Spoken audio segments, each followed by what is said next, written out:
Aktibong nakiisa ang mga tauhan ng Police Regional Office 5 sa isinagawang bloodletting activity sa Barangay 1 EMS Barrio, Legazpi City, Albay na may layuning magbigay ng sapat na supply ng dugo para sa mga nangangailangan. Ang naturang aktibidad ay pinangunahan ng pamunuan ng Barangay 1 EMS Barrio sa pakikipagtulungan sa Legazpi City Health Office.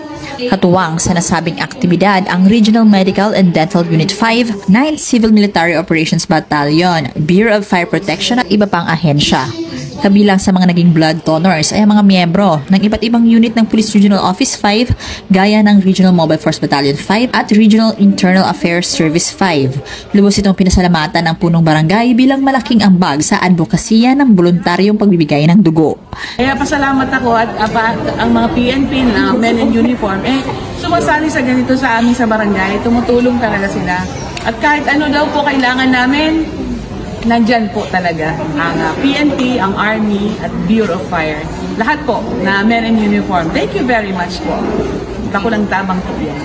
Ang aktibong pakikilahok ng mga kapulisan ay nagpapakita ng kanilang suporta sa mga programang pangkalusugan at malasakit sa publiko para sa mas matatag na ugnayan sa komunidad.